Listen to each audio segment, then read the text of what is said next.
time to get into 10 players I'm buying or selling heading into week 5. We've had a lot of success on this weekly video so far. We bought into a lot of the guys that are already on the rise, guys that I'll probably talk about again on this video and many videos to come. But I do hope that you've been gaining something from this video each week. If you have been, make sure you hit that subscribe and like button. This is where fantasy football championships are won. It is not in the draft. It is in the weekly decisions, and oftentimes in the most competitive fantasy leagues, it is the trade decisions that determine whether you win or lose in your fantasy league. So let's get right into it on the path to fantasy football championships. Rhys Hall is a must-buy right now in fantasy football. We were ahead of the Rhys Hall buy window, but he's still clearly a buy. He doesn't have a game over 20 PPR fantasy points yet.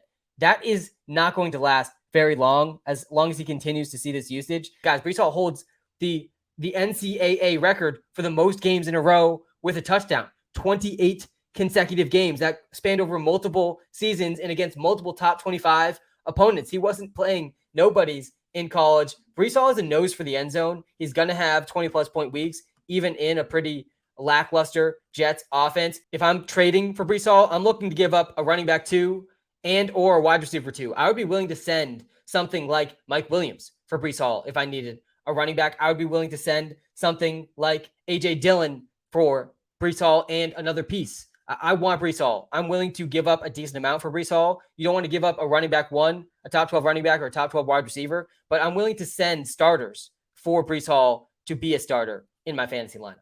Obviously, if you can give up less than that, that's even better.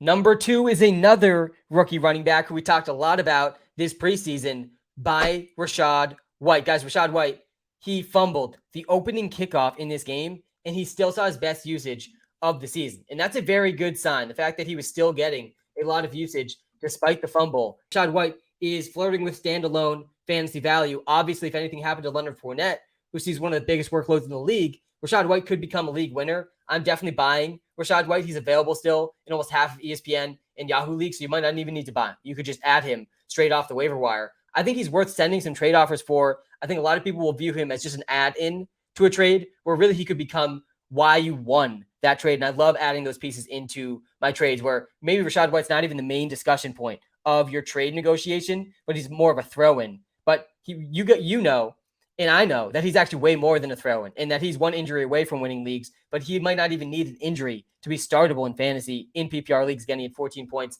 this week. And he looked very, very involved in the passing game. Very encouraging sign for Rashad White. I'm certainly buying him. Number 3 is by Dalton Schultz. And I know if you have Dalton Schultz, you probably just let out a big groan. Every tight end, essentially, outside the top 3 or 4 guys, their floor is 0 points each week. And that's what happened with Dalton Schultz in week 4. But it was actually encouraging that he even played. With Dak returning soon, guys, Schultz could be your answer. This is probably going to be his worst performance of the season. Again, when Dak comes back, he could still be a top 7 tight end in fantasy football. So I'm buying Schultz in the situations where I'm in need of a tight end, like the teams where I'm starting Taysom Hill each week. I would much prefer figuring out a way to get Dalton Schultz onto the lineup. Number 4 is another rookie running back, our third rookie running back on this list. And guys, if you've noticed the trend, the rookies are smashing this season. And I think that trend's going to get even more amplified as the season goes on. And that starts here again with Isaiah Pacheco, who I'm buying. He is the exact type of upside you want to be stashing on your bench. Look, Isaiah Pacheco, he's not a startable player right now in fantasy, but it also doesn't take much to acquire him. And in some leagues, just like Rashad White, he's actually available for free. He's an injury away from winning fantasy leagues down the stretch. And who knows, maybe he could carve out more of the goal line work as well. So I'm definitely buying Isaiah Pacheco and stashing him for weeks to come.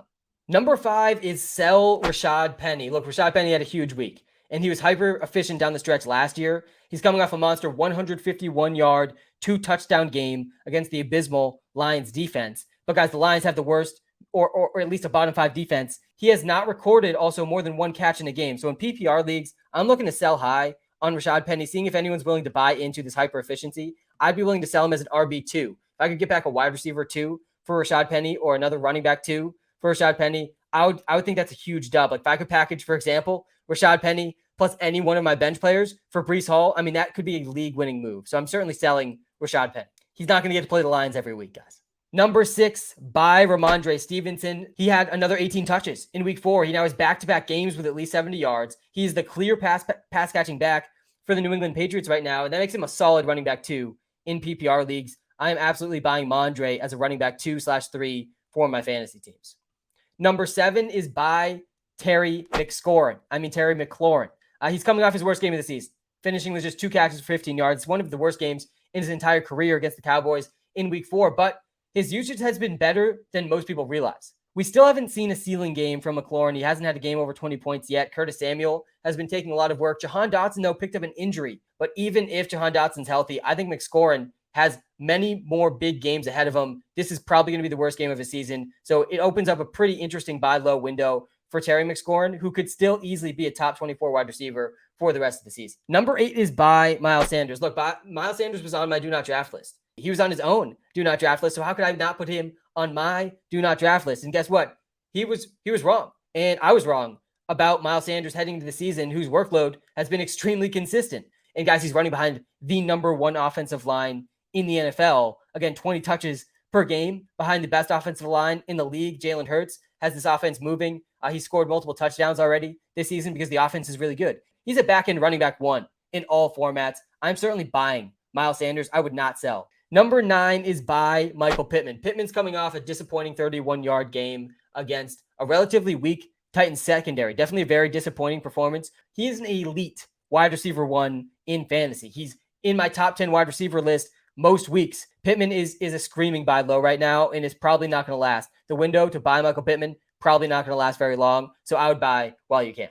Number 10, last but certainly not least, I've had this on my list at least 1 week. At least last week, probably the week before that, I have to go and check, but I'm selling Antonio Gibson. Guys, this is the last chance. You can sell Antonio Gibson, who he might be on waiver wires in a few weeks. I would assume most people in your league, they're aware of Brian Robinson returning, but I still think this could be the last hope you have at getting something for Antonio Gibson. He might become worthless in just a matter of weeks, maybe less. Maybe literally at the end of this week, you no longer can get anything for Antonio Gibson. So I would get something while you still can.